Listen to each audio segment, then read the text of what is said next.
ఆ సహనం నేర్చుకోవాలంటే ఒక్క మాట చెబుతా. వెనక పురాణాల్లో ఉన్న కౌశికుడు అని ఒక విద్వాంసుని కుమారుడు ఉండేవాడు, ఒక బ్రాహ్మణుల కుమారుడు ఉండేవాడు. బాగా వేదాలు శాస్త్రాలు చదువుకున్నాడు. కూర్చుని పర్యటనకు బయలుదేరాడు. పర్యటన చేస్తూ ఓ చెట్టు కింద కూర్చున్నట్ట.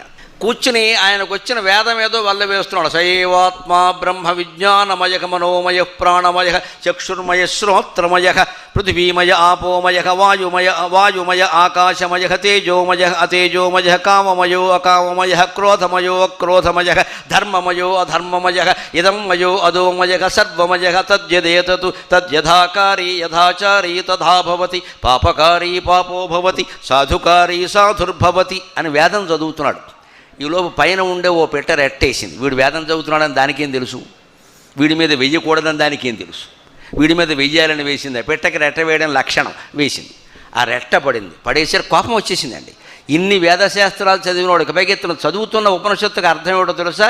సర్వము భగవంతుడే, కామం కోరిక భగవంతుడే, కోరిక లేకపోవడం భగవంతుడే, క్రోధం భగవంతుడే, క్రోధం లేకపోవడం భగవంతుడే, తేజస్సు భగవంతుడే, చీకటి భగవంతుడే, అన్నీ భగవంతుడైనప్పటికీ అర్థం కాలేదు. కానీ ఆ పెట్ట భగవంతుడు కాదా?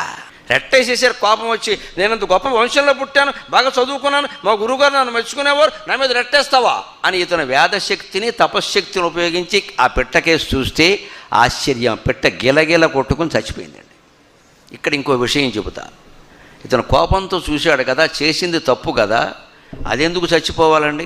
నీ కోపం ఉన్నా సరే, ఏ దుర్వ్యసనాలు ఉన్నా సరే, భగవంతుడిని గురించి చేసిన తపస్సు ఎప్పుడూ ఉపయోగిస్తుంది. తపస్సు అంటే ధ్యానం, ఒకే నామం మీద, ఒకే తేజస్సు మీద, ముఖ్యంగా ఈ కనుబొమల మధ్యలో ఉండే బిందువు మీద దృష్టి పెట్టి అలాగే ఉండగలిగితే దాన్ని తపస్సు అంటారు. ఆ తపశ్శక్తి ఏం చేస్తుందంటే ఒక్కోసారి శాపానుగ్రహ సామర్థ్యాన్ని ఇస్తుంది. మనం ఎవరినైనా తిట్టినా జరుగుతుంది, ఎవరికైనా వరం ఇచ్చినా జరుగుతుంది. ఆ శక్తి ఉంది. ఎందుకు వచ్చింది తెలుసా?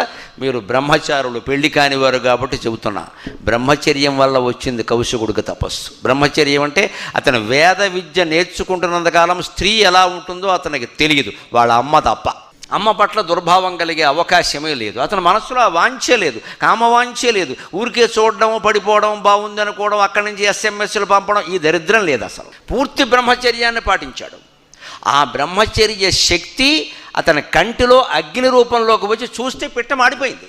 ఇంతవరకు అతను గొప్పవాడే, కానీ ఇప్పుడు చూడండి కథ.